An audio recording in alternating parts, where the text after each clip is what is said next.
Vamos para a palavra do Senhor. Abra sua Bíblia comigo no livro de Mateus. Glória a Deus. Mateus capítulo 16. Mateus capítulo 16. Nós vamos lermos a partir do versículo 13.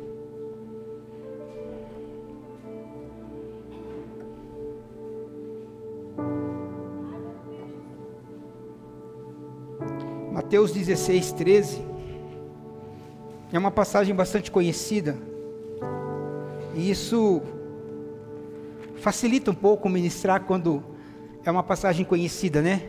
Quantos encontraram, digo amém. Vocês estão animados hoje, irmãos? Hoje você não pode ter, né? A gente está aqui celebrando um culto ao Senhor, está aqui trazendo à memória o sacrifício que Ele fez, então é um dia de nós nos alegrarmos. Embora o contexto fale de morte e ressurreição, mas para nós é um contexto de vida e vida com abundância. Você crê nisso? Aleluias! Mateus 16, versículo 13 vai dizer assim na palavra do Senhor: chegando Jesus à região de Cesareia de Filipe, perguntou aos seus discípulos: quem os outros dizem que o Filho do Homem é? Eles responderam: alguns dizem que é João Batista, outro Elias, e ainda outros Jeremias ou um dos profetas. E vocês, perguntou ele, quem vocês dizem que eu sou? Simão Pedro respondeu: tu és o Cristo, o Filho do Deus vivo. Amém? Somente até aqui. Hoje nós vamos falarmos um pouco acerca desse Jesus. Se Jesus perguntasse para você nessa noite, quem Ele é para você, será que você responderia com propriedade ou com verdadeiro significado o que Jesus ou quem Ele é para você? Porque muitas vezes nós usamos daquilo que nós já ouvimos, nós sabemos que Ele é o que nós louvamos aqui nessa noite, mas para nós, aquilo que nós cantamos que Ele é, faz sentido? Dentro desse contexto aqui que nós estamos vendo aqui, é interessante que o ministério de Jesus, em todo o seu ministério, Jesus ele é a pessoa que nunca fazia as perguntas. Aliás, Jesus ele não fazia muitas perguntas, porque ele era o homem que tinha as respostas.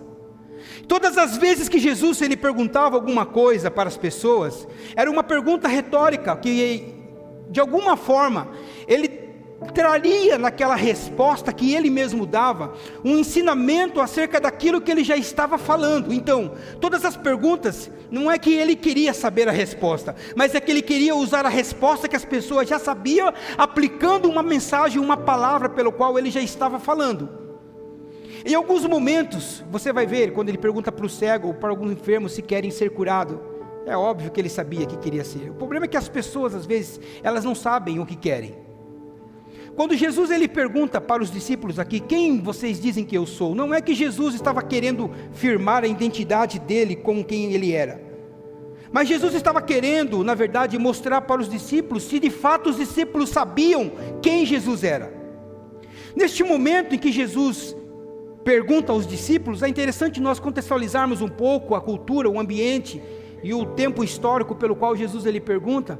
Jesus ele estava numa região denominada Cesareia de Filipe. Nós lemos aqui agora, irmãos, credo, gente. Vamos ler o texto novamente. Cesareia de Filipe. Jesus ele vai nessa região com os 12 discípulos somente. Ele não está cercado de uma multidão neste momento. É interessante que nesse momento ali era uma região em que havia muitas divindades, havia muitos deuses naquele lugar.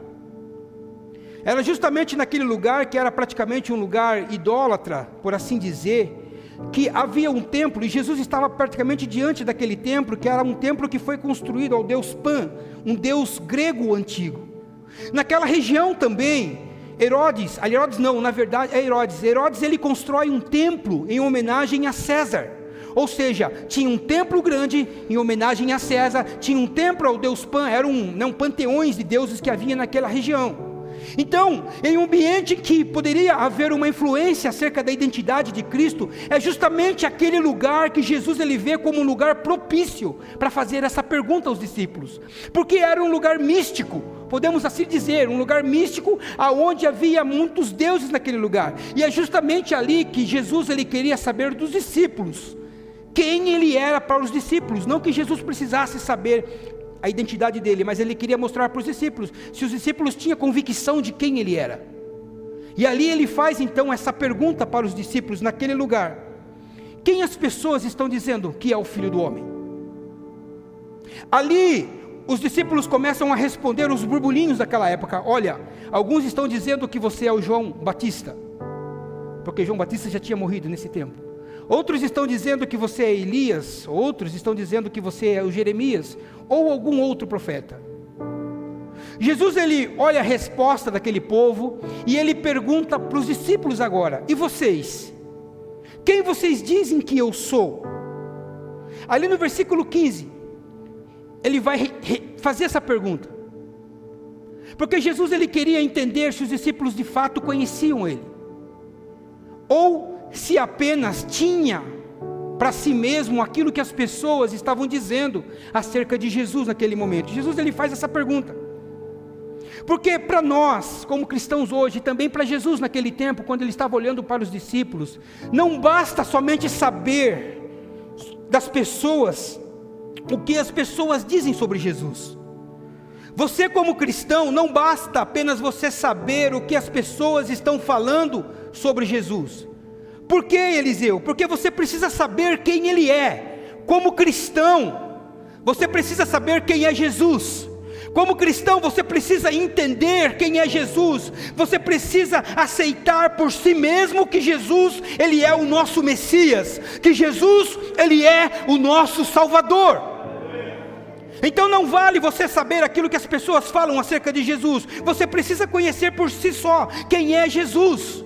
Muitas vezes nós temos a curiosidade, e isso é normal do ser humano, de saber quem é Jesus, mas o que eu quero dizer para você, meu irmão, é que você deve passar da curiosidade para o compromisso com Jesus. Você deve passar ali da admiração para a adoração. Você não deve apenas admirar Jesus, você precisa se dobrar diante de Jesus, adorando-o em espírito e em verdade. Chegou a hora de ter comprometimento com esse Cristo. Chega de ter apenas curiosidade acerca de quem ele é, curioso acerca do que ele pode fazer na vida do meu irmão ou na minha vida. Não, meu irmão, comprometa-se com ele, comprometa-se com Cristo. Você precisa saber quem é Jesus para você. Você precisa entender para você quem é Jesus para você, o que ele significa para você, porque se você não saber para você quem ele é, se você não entender para você o que significa para você, meu irmão, muitas vezes você vai se deixar ser influenciado pelo que as pessoas falam sobre ele para você. Talvez você fique pensando: mas Eliseu, as pessoas falam que ele é o Messias, as pessoas falam que ele é o Filho de Deus, as pessoas dizem que ele é o Cordeiro de Deus. Sim, meu irmão, mas nem todas as pessoas dizem que ele é o Messias, nem todas as pessoas dizem que ele é o Cordeiro de Deus, nem todas as pessoas acreditam na divindade de Deus, de Jesus. Você vai ver um grupo de pessoas aí, por exemplo, denominado Testemunhas de Jeová, que eles não acreditam que Jesus é o Todo-Poderoso. Eles não creem que Jesus é o Todo-Poderoso Salvador. Eles creem que somente o Pai, que somente Deus é o Todo-Poderoso. Eles acreditam que somente Deus tem esse precedente de poder salvar, porque muitas vezes eles identificam Jesus como sendo Miguel antes de ser encarnado nesta terra, ou seja, diminuindo a patente do Filho, colocando como inferior. Eles acreditam que Jesus é a primeira criação de Deus, como se Jesus fosse criado, uma criação pelo qual foi criado, que se submete a Deus no sentido de subordinação, ou seja, um ser que é separado do Pai, mas que é subordinado ao Pai. Eles atribuem isso como Jesus e o Pai não sendo a mesma pessoa. Eles não creem, meu irmão, na ressurreição física de Jesus, como eu creio, como você crê, como nós estamos nessa noite celebrando. Para eles, Jesus ele ressuscitou em um espírito somente, e vive como um espírito imortal. Por isso que nós precisamos conhecermos Jesus, quem ele é de fato, para que nós não sejamos levados por esse tipo de doutrina. Por isso que eu preciso buscar nas Escrituras, conhecê-lo, para que eu não venha saber pelas pessoas, de uma forma herética, quem Jesus é. Você precisa conhecer Jesus. Porque quando você olha para esse grupo, por essa doutrina, você vai prever que eles não pregam que Jesus ele é divino, que Jesus ele não possui uma natureza divina, que embora ele é considerado um espírito poderoso, ele é inferior ao Pai, que ele não é igual ao Pai, que ele é um espírito inferior ao Pai. Só que eles esquecem que um dia Jesus estava ensinando os seus discípulos, em João capítulo 14, no versículo 6, ele vai dizer bem assim: olha, eu sou o caminho, eu sou a verdade, eu sou a vida, e ninguém vai ao Pai senão por mim. O que Jesus estava ensinando? Dada a essa palavra que Jesus estava liberando ali para os discípulos, ele coloca a importância de aceitá-lo, a importância de servi-lo, a importância de ir até ele, não somente fora dele, ou seja, somente nele é o caminho para o Pai. Sim, somente através de Cristo é o caminho para o Pai. Logo nós entendemos que Jesus é tão importante quanto ao Pai. É interessante que quando você discorre o capítulo ali no versículo 7 do capítulo 14, ali Jesus ele vai falar da seguinte forma, dizendo: olha, se vocês conhecessem a mim, vocês conheceriam também o Pai. Agora que vocês, sendo assim, vocês o conhecem pelo fato de que vocês têm visto a mim. Isso deu um nó na cabeça dos discípulos naquele momento. Aí levanta ali um discípulo chamado Felipe. Aí ele pergunta, ele fala bem assim: Senhor, mostra-nos o Pai e isso nos basta. Jesus ele olha para Felipe e fala bem assim: Felipe, eu estou com você há todo esse tempo, eu estou aqui com você a todo esse momento, Felipe, e agora você me pergunta, depois de todo esse tempo, mostra-nos o Pai. Quem vê a mim, vê o Pai. De modo que você não crê que o Pai está em mim e eu estou no Pai? Você não crê que o Pai vive em mim e está realizando todas essas obras que eu estou fazendo? Ou seja, Jesus estava falando que ele não é menos importante que o Pai, mas é que ele é tão importante quanto o Pai. Quantos estão entendendo? Diga amém. João capítulo 10, você vai ver ali que os discípulos e os fariseus estavam ali conversando com Jesus também, e havia um clima de suspense no ar. Sabe por quê? Os fariseus estavam tentando armar uma armadilha para pegar Jesus, e aí eles perguntam para Jesus da seguinte forma: para logo com esse suspense, Jesus, e nos diz se você é quem você diz que é. Para logo com esse drama e nos fala se você é o Cristo ou o Filho de Deus. Eles ficaram ali naquela expectativa. Jesus ele olha para perturbar mais a cabeça dos fariseus. No versículo 30 do capítulo 10, ele vai dizer da seguinte forma: eu e o Pai, nós somos um. Ali, meu irmão, Jesus estava ensinando que não há separação do Pai. Ali Jesus estava ensinando que ele não é inferior ao Pai, mas que ele é igual ao Pai. Ali Jesus estava mostrando que há a unidade de um Deus que é trino: Pai, Filho, Espírito Santo. Ou seja, Jesus ele não é menor que o Pai, mas ele é tanto quanto o Pai. Em outro momento você vai ver, meu irmão, Jesus estava conversando com seus discípulos. Nós estamos agora em João capítulo 8. Jesus ele estava falando com seus discípulos ali, e os fariseus estavam presentes. Aí no momento daquela conversa que Jesus estava tendo, no versículo 51, Jesus ele libera uma palavra para as pessoas que estavam ali, dizendo da seguinte forma: aqueles que guardarem a minha palavra, esses não conhecerão a morte. Aqueles que guardarem a minha palavra, esses jamais irão morrer. Cara, os fariseus que estavam ali naquele momento, eles olham para Jesus e eles vão esticar o chiclete. Pior coisa que eles fizeram: Jesus, você está falando isso? Que aqueles que ouvem a sua palavra não vão morrer? Por acaso você é maior que Abraão, nosso pai Abraão? Por acaso você é maior do que os profetas que nós conhecemos? Eles olham para Jesus e falam: Jesus, Abraão e os profetas, eles morreram. Você está dizendo que você é maior do que eles? Aí no versículo 58 do capítulo 8, aí lá vai Jesus e dá uma lapada neles, dizendo bem assim: olha, eu quero dizer uma coisa para vocês: antes de Abraão existir, eu... Sabe o que Jesus estava falando? Que ele é eterno, que ele não teve um princípio, que ele não foi criado, que ele não é a criação de Deus, mas ele é o próprio Deus encarnado ali. Ou seja, um Deus que é eterno, um Deus que contém a eternidade dentro dele. Meu irmão, deixa eu dizer uma coisa para você: é algo que os mormons não acreditam, porque se perguntar para um mormon quem é Jesus, ele vai falar que Jesus é o Filho de Deus com uma mãe celestial.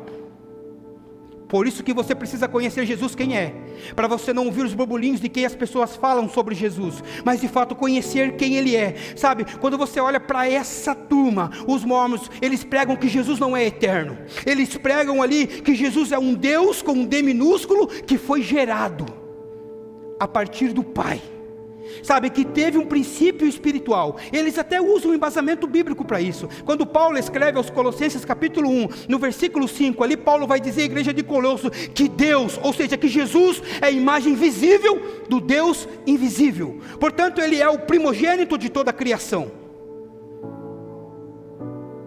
e eles atribuem essa primogenitura, o fato de que Jesus ele foi o primeiro a ser criado, eles colocam isso como doutrina.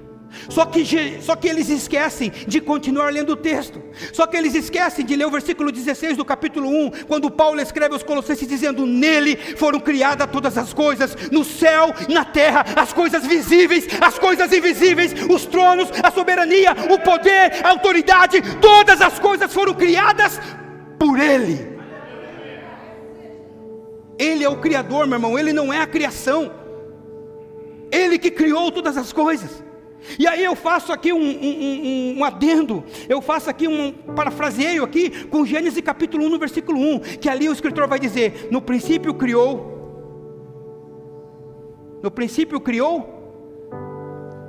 gente, no princípio criou,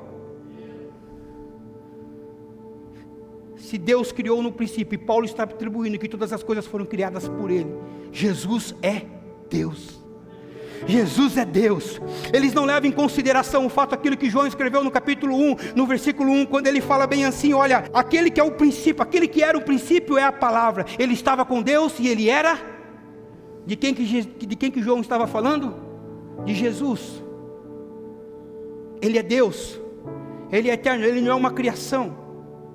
E quando você vê justamente, meu irmão, quando esse ensinamento que eles trazem, e a gente olha para as escrituras aqui, a hermenêutica contradiz essa ideia de que Jesus ele é uma criatura. Não, Jesus ele não é uma criatura, porque Ele é o Criador.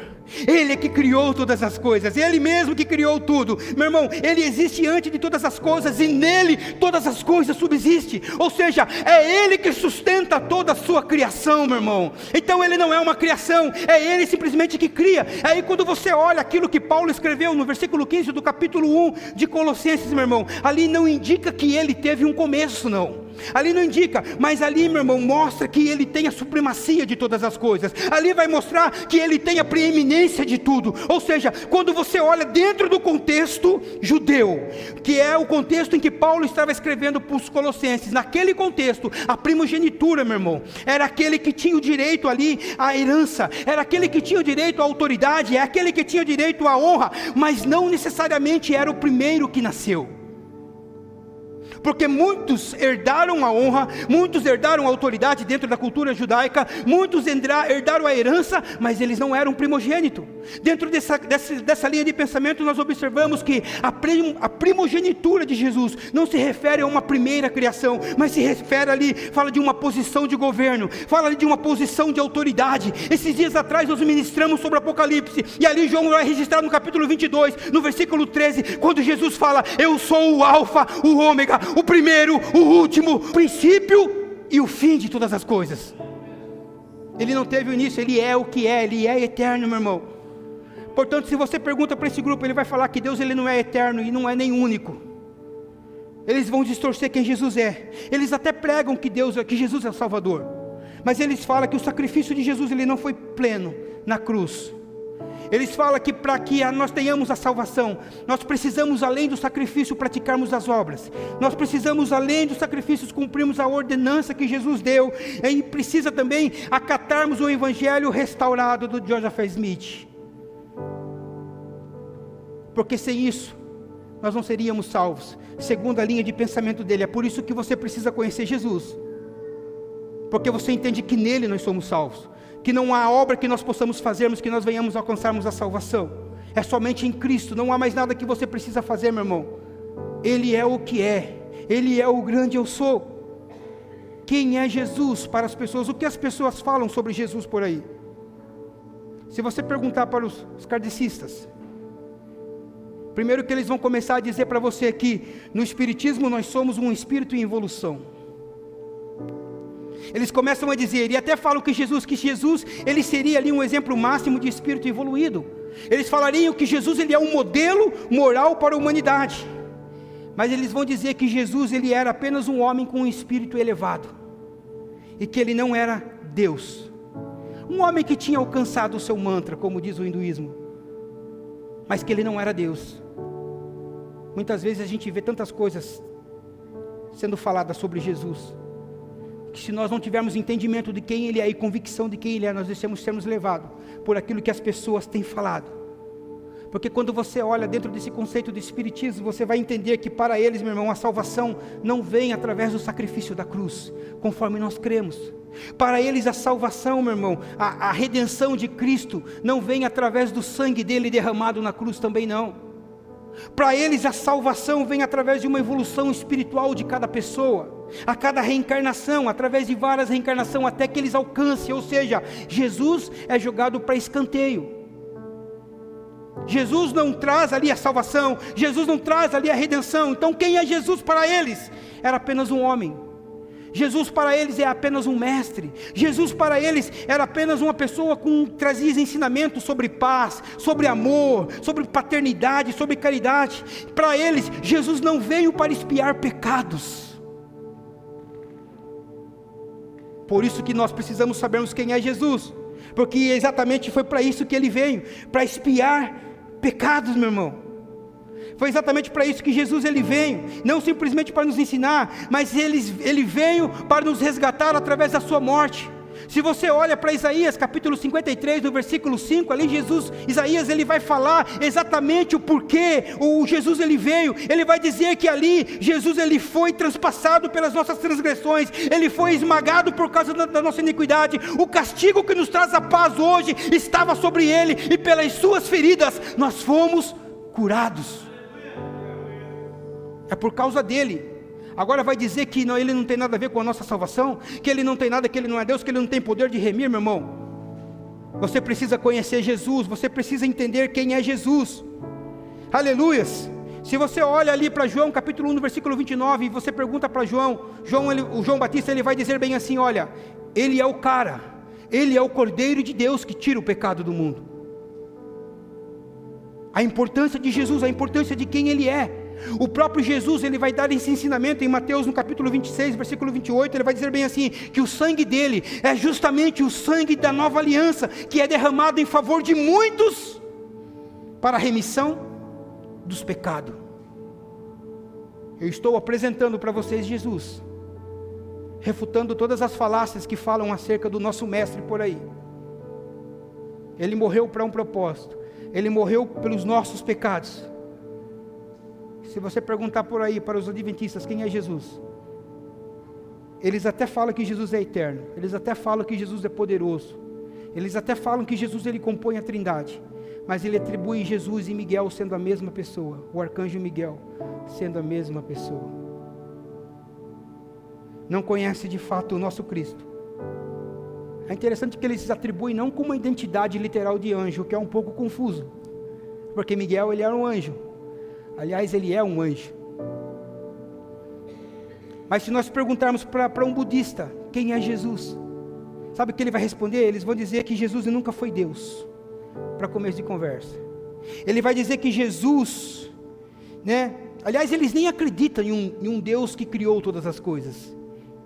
Eles não creem nisso, que há um Deus, seja o nosso, seja qualquer outro, que tenha criado todas as coisas, não. Eles até reconhecem Jesus como as outras religiões aqui reconhecem, como um bom homem, como um exemplo a ser vivido, né, de legado e liderança, e tem outras coisas que devem ser seguidas nesta humanidade no conceito ali de caráter. Mas para eles nada mais. A fé deles é buscar o Nirvana, e não é aquela banda não. Mas é o ciclo de reencarnação. Uma libertação através desse ciclo de reencarnação que eles têm em busca de uma paz, para que eles possam desfrutar da paz. Só que eles esquecem que o próprio Cristo é a paz, que o próprio Jesus ele é a paz. João no capítulo 14, no versículo 27, Jesus ele vai dizer, deixo-vos a paz, a minha paz vos dou, eu não vos dou como o mundo dá. Por isso, Não fiquem aflitos, por isso, não se perturbem os vossos corações e não tenham medo. Sabe, meu irmão, às vezes a gente fica ali se questionando por causa dos conflitos que a gente vive no dia a dia e achando, poxa, eu não vou ter paz, será que eu não vou encontrar um momento de felicidade? Será que meu irmão, deixa eu dizer uma coisa para você, meu irmão, essa paz que as Escrituras nos dizem, não quer dizer que nós vamos termos ausência de conflito, não, mas a paz que as Escrituras nos fala, é a paz, uma paz interior tão profunda sobre nós, que nós só encontramos quando nós cremos em Cristo. Pode estar caindo o mundo à sua volta, pode estar desmoronando tudo, mas você está em paz, sabe por quê? Porque você tem fé nele, e você sabe que o nosso Redentor vive. Aleluias! Ele é o príncipe da paz.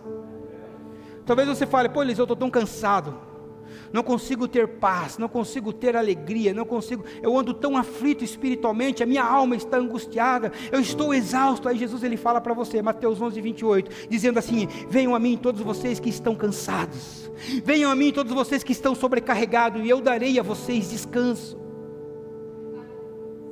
Esse é o nosso Jesus, meu irmão, é o Jesus que você, que eu preciso conhecer. Não simplesmente ouvir o que as pessoas falam sobre Ele, mas buscarmos conhecermos Ele por nós mesmos. Porque se você pergunta para um muçulmano quem é Jesus para ele, ele vai dizer que Jesus era um profeta como era o profeta Elias, era um profeta como era Moisés, sabe? Mas eles vão dizer tudo isso, mas jamais eles vão dizer que Jesus era Deus, ou que Jesus era Filho de Deus. Eles não creem nem que Jesus morreu. Eles acreditam que o Deus salvou Jesus da morte e elevou. E aí nós teríamos um problema se ele não tivesse morrido. Se Cristo não tivesse morrido, meu irmão, nós estaríamos perdidos. Você estaria perdido, eu estaria perdido. Sabe? Porque a redenção da nossa vida, a redenção da humanidade, veio justamente por conta da morte de Jesus. É um pouco estranho nós atribuirmos isso e falarmos isso, mas graças a Deus que Jesus morreu, mas também Ele ressuscitou, Ele vive, Ele reina. Por isso eu afirmo a vocês, e as Escrituras nos afirmam que Jesus Ele morreu. Eles não creem que Jesus morreu, mas nós cremos que Ele morreu, mas que Ele não permaneceu morto. Quando você olha para as Escrituras, não é somente os Evangelhos que descrevem a morte de Jesus, não é somente o Novo Testamento que vai falar sobre a morte de Jesus, mas quando você olha desde o início da Bíblia, em Gênesis, quando Abraão oferece o seu filho Isaque ali em sacrifício, bem naquele momento Deus intervém e fala: Abraão, não faça isso, eis ali o cordeiro. Aquele cordeiro que estava ali, estava tipificando a figura de Cristo, sabe, que estava para ser crucificado e morto no lugar de um pecador. Quando você olha para Êxodo, no capítulo 12, você vai ver ali que a Bíblia fala sobre o Cordeiro Pascal, que aponta para Cristo. Quando você continua lendo o texto, ali a Bíblia, você vai ver que no livro de Levítico, que fala das leis, as leis de sacrifícios que são contidas no livro de Levíticos, aponta para Jesus. Quando você continua lendo o livro de Números, você vai ver que em Números ali, vai contar a história da serpente, naquele contexto em que o povo estava sofrendo no deserto, estava morrendo. Aí Deus pede para que Moisés construísse uma serpente de bronze, e todos aqueles que olhassem para a serpente, seriam salvos da morte, seriam curados. Ali, meu irmão, é a tipologia de Cristo no Calvário, pelo qual o próprio Jesus atribuiu a si mesmo, naquela conversa que estava tendo com Nicodemos. Ou seja, ali já estava descrito o sacrifício de Cristo. Quando você vai, meu irmão, para Deuteronômio, ali Moisés ele vai dizer da seguinte forma, que Deus levantaria um profeta como ele em dias futuros que viria. E aí você vai ver em Atos no capítulo 3, no versículo 22, que esse profeta é identificado como Jesus, o Cristo. As Escrituras já falavam sobre ele lá do início, sobre a morte dele lá de trás. Os profetas do Antigo Testamento, eles falavam e anunciavam quem era Jesus. Porque quando você vê para a vida de Jeremias ele pregava sobre Jesus. Ele falava que Jesus ele era o justo renovo. Quando você começa a percorrer as Escrituras, você vai falar ali com Ezequiel. Se você perguntasse, aliás, para Ezequiel quem era Jesus, Ezequiel iria responder: ele é aquele que tira o coração de pedra e coloca o coração de carne. Se nós vivêssemos vivêssemos nos dias em que Jó viveu, nós ouviríamos dizer: Ele é o Redentor que vive. Se nós vivêssemos nos tempos de Daniel, ali na Babilônia, nós ouviríamos Daniel dizer da seguinte forma: que Ele é o Messias ungido. Se nós vivêssemos no tempo de Ageu e perguntasse para Ageu quem é Jesus para ele, ele responderia que Ele é o desejado das nações. Se nós perguntássemos para Malaquias quem é Jesus, sabe o que ele responderia? Que Ele é o sol da justiça.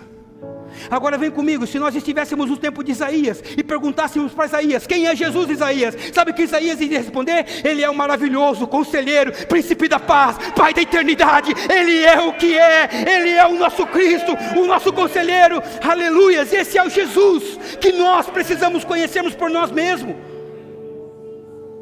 Quem é Jesus para vocês? Quem é Jesus para você? Porque se nós vivêssemos nos dias de Jesus e perguntássemos para as pessoas quem é Jesus, sabe o que as pessoas responderiam? Que Ele é Elias. As pessoas falariam que Ele é João Batista. As pessoas falariam que Ele é Jeremias ou qualquer outro profeta. Mas é interessante que no capítulo 27 de Mateus,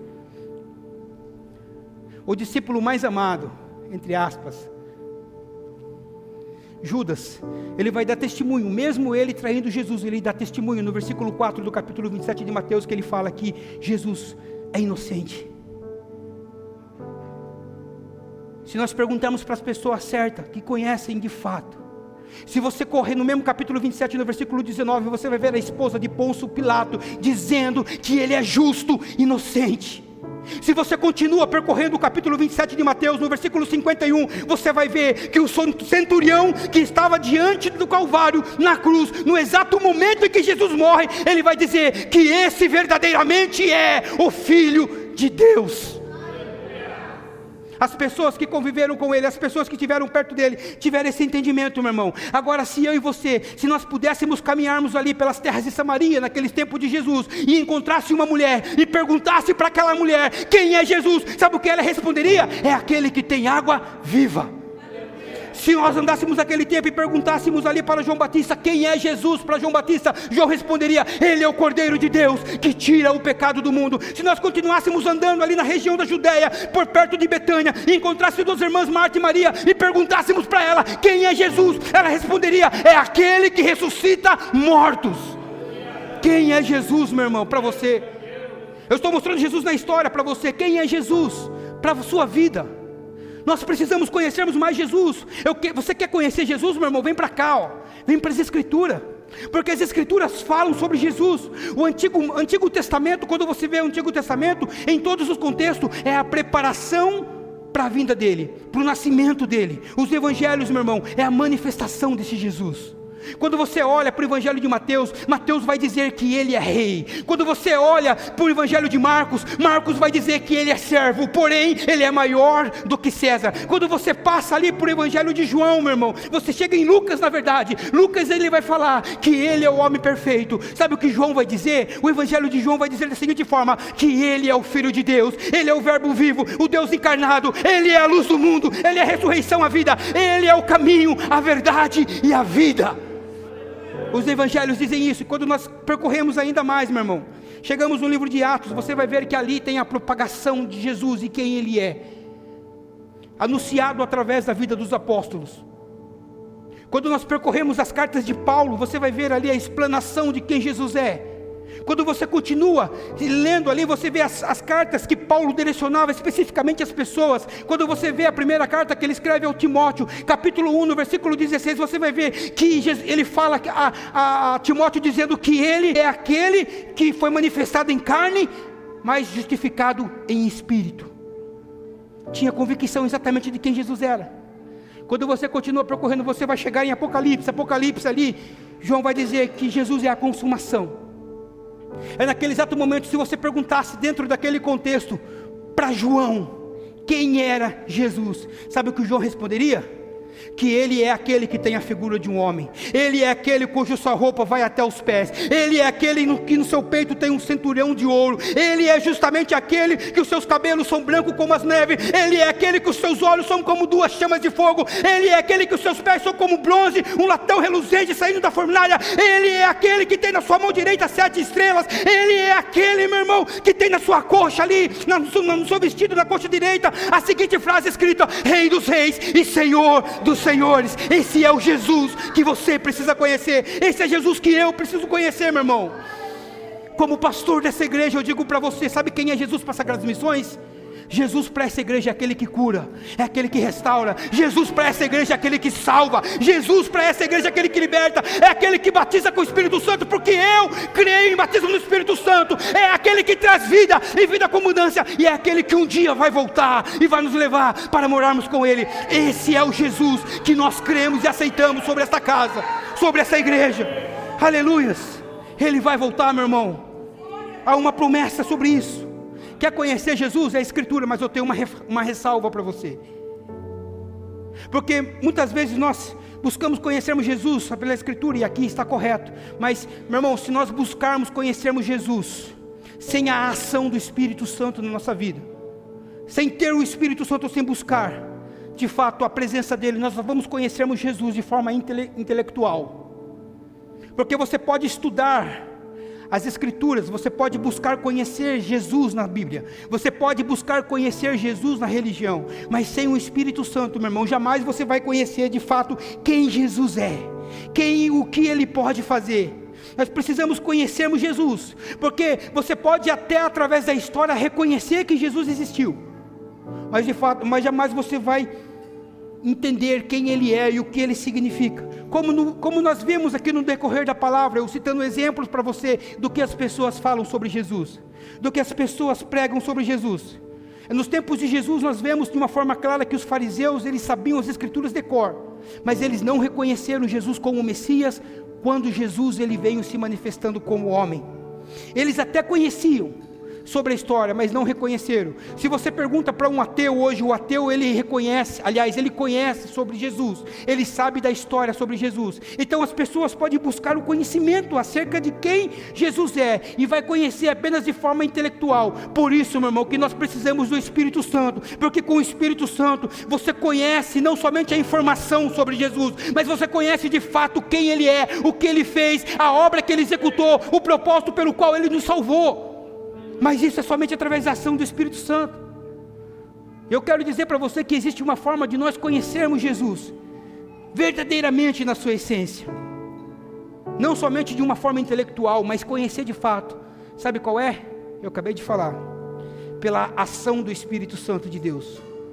Através do Espírito Santo nós vamos conhecermos a Jesus. Jesus ele vai dizer em João 15, 26, dizendo bem assim, que Ele, o Espírito Santo, dará testemunho a nós de quem Ele é. Se não for pelo Espírito Santo, você não vai ter esse entendimento de quem é, porque o Espírito Santo é aquele que abre os nossos olhos, Ele é aquele que abre os seus olhos espirituais, Ele é aquele que convence você do pecado, e é aquele que revela de fato quem Jesus é, para que você possa conhecer. Meu irmão, conhecer Jesus, conforme eu estou falando aqui, vai muito além do intelecto, porque Ele é um Deus, Ele é Espírito. Não é simplesmente saber quem Ele é através da história, mas buscar o Espírito Santo, porque o Espírito Santo, meu irmão, traz a revelação de quem realmente Jesus é, e nós sabemos, porque nós temos o Espírito em nossa vida, e nós sabemos que Ele é o Filho de Deus, nós sabemos que Ele é o Salvador, que Ele é o Senhor. É por isso que nesse texto que nós lemos de Mateus, no capítulo 16, exatamente ali no versículo 16 a 17, quando Ele pergunta para Pedro, Pedro responde, e Ele dá uma contra-resposta, dizendo para Pedro, olha, verdadeiramente Pedro, não foi a carne nem sangue que te revelou, mas foi o Pai que está no céu. Talvez naquele momento eles não tinham conceito ainda do Espírito Santo agindo sobre a vida dele, por isso que Jesus fala, olha, foi o Pai, foi o Espírito do Pai que revelou a você de fato quem eu sou. É por isso que nós precisamos do Espírito Santo na nossa vida, para que nós tenhamos clareza de fato de quem Jesus é. Paulo ele vai dizer, quando ele escreve ao Coríntios, na primeira carta, no capítulo ali 12, no versículo 3, ele dizendo bem assim, que ninguém pode dizer que Jesus é o Senhor, se não for por intermédio do Espírito Santo. Você pode até ter ouvido falar de Jesus, mas você jamais vai conhecer se você não tiver esse Espírito Santo. E tudo está ligado uma coisa a outra, porque como que eu busco o Espírito Santo? Através da oração, da intimidade, porque a oração e a intimidade traz o conhecimento de Cristo para a nossa vida. A oração e a intimidade, meu irmão, não é apenas você falar com Jesus, mas é no momento da oração, é você ouvir Jesus falar ao seu coração, a ouvir aquilo que Ele tem para revelar. Sabe, Paulo, ele orava para a igreja de Éfeso. Você vai ver isso registrado ali no livro de Efésios, no capítulo 3, no versículo 17 e 9, ele vai dizer bem assim: olha, eu oro para vocês, para que vocês possam conhecer a largura, o comprimento, a altura e a profundidade do amor de Cristo. É através da oração. Muitas vezes nós deixamos passarmos batido algo que é tão poderoso, que é a adoração. Nós conhecemos Jesus através da adoração. Sabe, a adoração, claro que não é somente quando nós nos reunimos aqui na igreja para cantar louvores a Ele. A adoração é um estilo de vida. Aliás, quando nós nos reunimos aqui, é uma das formas de adoração. E muitas vezes é neste momento que nós temos a oportunidade de conhecer Jesus. E nós deixamos passarmos batido. Porque quando é uma adoração sincera, meu irmão, a presença dEle se manifesta. As Escrituras dizem que Ele se manifesta, está entronizado entre os louvores, e é exatamente nesse momento que nós podemos conhecermos a esse Cristo. Jesus, ele vai falar em Mateus 18, 20, dizendo bem assim: olha, aonde estiver 2 ou 3 ali reunidos em meu nome, eu estarei no meio deles. Aqui tem uma igreja que se reúne em nome de Jesus. Portanto, se nós estamos reunidos no nome dele, Ele está presente aqui nesse lugar, Ele está presente aqui sobre esta casa. Conhecer Jesus é a prática da obediência. Quando você obedece a palavra e obedece aquilo que Ele pediu para você fazer, você começa a conhecê-lo de uma forma diferente, não só de uma forma intelectual, mas de uma forma que Ele pode trazer sobre a tua vida a revelação de quem verdadeiramente Ele é para você. Para isso precisa obedecer Jesus. Não é só conhecer Jesus na teoria, mas praticar. João 14, 21, ele vai dizer: aquele que tem os meus mandamentos e guarda-o, é esse que me ama. E é justamente esse que eu me manifestarei a Ele. Prática da palavra, prática daquilo que Ele pede. Porque quem pratica, quem ouve e pratica, é justamente para essas pessoas que Ele vem e se manifesta. É justamente essas pessoas que conhecem quem Ele é, que conhecem o que Ele é e o que Ele pode fazer pelas nossas vidas. Talvez, meu irmão, a gente precise passar por uma experiência com Deus ou com Cristo, para que a gente venhamos conhecermos. Porque as pessoas também acabam conhecendo a Jesus através de uma experiência sobrenatural, assim como Paulo conheceu, Bruno. Capítulo 9 de Atos, você vai ver ali no momento da conversão, há uma experiência que ele teve com Jesus quando ele estava a caminho de Damasco. Nós vemos hoje quantos relatos de pessoas que tiveram encontros com Jesus, né, de uma forma ali pessoal, né, íntima ali, que transformaram as suas vidas de uma forma radical, e você olha para as pessoas e fala: como que o fulano pode ter mudado dessa forma? Meu irmão, isso é através de uma experiência pessoal, isso é através de um relacionamento, algo que possa trazer sobre a vida dela uma mudança de caráter, de comportamento, de vida. E às vezes nós precisamos buscarmos em Cristo uma experiência pessoal com Ele, para que nós venhamos conhecê-lo de fato. Só que as experiências pessoais, muitas vezes que nós vivemos com Ele, meu irmão, muitas das vezes não são boas. Porque às vezes Ele te leva no deserto, às vezes Ele tira tudo de você, às vezes Ele te arranca da zona de conforto e coloca num lugar aonde você muitas vezes se sente incomodado, mas é justamente nesse lugar que Ele quer se revelar a você. É quando você não tem mais a quem recorrer, é quando você olha para a direita, não tem mais os amigos, olha para a esquerda, não tem mais a família, olha para trás, tudo que ficou para trás já ficou para trás, e você só olha um caminho que você precisa trilhar, e às vezes aquele caminho é espinhoso, é difícil, é doloroso, mas é exatamente nesse caminho que Jesus quer se revelar a você. Por isso não pare, conforme foi falado aqui no início, não desista, continue. Está difícil, está tribuloso, está com aflição, tenha bom ânimo. Está complicado, não tenha medo, segue em frente, meu irmão, sacada a poeira e olha, vai para cima, e deixe Deus se revelar através de Cristo na sua vida. Agora, uma das formas de nós podermos conhecermos Jesus também, meu irmão, é através do servir, do amor ao próximo. Quando eu sirvo, quando eu pelo amor, através do serviço ao próximo, porque quando eu sirvo as pessoas, quando eu me relaciono com as pessoas, Jesus, ele vai se revelar a nós quando nós nos servimos. Aquela passagem de Mateus 28 é muito conhecida e famosa, Mateus 25 na verdade, do 35 ao 40, ele vai falar: olha, eu tive fome e me deste de comer, eu tive sede e me deste de beber, eu estava nu e vocês me vestistem, Sabe, Jesus ele vai dizer, todas as vezes que você fizesse a um desses pequeninos, a mim vocês estão fazendo. Essa é uma forma de nós conhecermos a Jesus, na sua essência, de como verdadeiramente Ele é. Sabe, uma outra forma de você conhecer Jesus, meu irmão, é pela comunhão do corpo de Cristo. Uma das formas, deixa eu traduzir para você, através de você conhecer Jesus é através da igreja, não da instituição, mas do organismo, conforme eu tenho falado, porque as Escrituras nos afirmam que Deus ele se manifesta na comunidade. Deus ele se manifesta na igreja. Efésios capítulo 1, no versículo 23, Paulo ele vai falar sobre isso, diz que a igreja é como um corpo de Cristo, e é justamente nela que Cristo se expressa, é nela que Cristo se manifesta, e é justamente nesse lugar que nós podemos conhecermos cada vez mais Jesus. Em tudo isso que eu falei aqui hoje, meu irmão, deixa eu dizer uma coisa para você, que a nossa fé cristã, aquilo que nós cremos, a fé cristã que nós vivemos, meu irmão, ela vai muito além de nós conhecermos as crenças de outras pessoas. É importante nós sabermos o que elas pensam sobre Jesus, mas a nossa fé vai muito mais além do que isso, meu irmão. A nossa fé, ela requer de nós mesmos que nós tenhamos as nossas crenças de quem Ele é, o que Ele pode fazer, sabe? É quando Jesus pergunta para nós, quem eu sou para vocês? Quem eu sou para você? Você tem a resposta na ponta da língua, não simplesmente porque você ouviu o pastor falar que Ele salva, que Ele cura, que Ele liberta, não simplesmente porque você ouviu falar que Ele é o caminho, a verdade e a vida, mas você vai ter a resposta por si mesmo, porque você o conheceu de fato, aquilo que Ele fez, aquilo que Ele pode fazer, e aquilo que Ele está fazendo sobre a tua vida. Quem é Jesus para vocês, meu irmão? Ele quer que você assuma uma posição a partir de hoje, que você conheça, que a partir dos momentos que as pessoas perguntarem lá fora, para que você dê testemunho de quem Ele é, você possa ter a resposta na ponta da língua, assim como Pedro, naquele momento ele toma a palavra e fala, tu és o Cristo, o Filho do Deus vivo. Quem Jesus é para você? Que você vá embora com essa pergunta nessa noite, que você não venha cair na ladainha das pessoas aí, sobre aquilo que as pessoas falam de Jesus, Jesus é isso, Jesus é aquilo. Não, eu conheço Jesus, eu sei o Deus que eu sirvo, eu sei que Ele vive, eu sei que Ele reina, eu sei que Ele cura, que Ele liberta, e que um dia Ele voltará para me buscar, para estar com Ele. Se coloca de pé nessa noite, nós vamos cearmos. Aleluias, aleluias, santo és o teu nome, Jesus.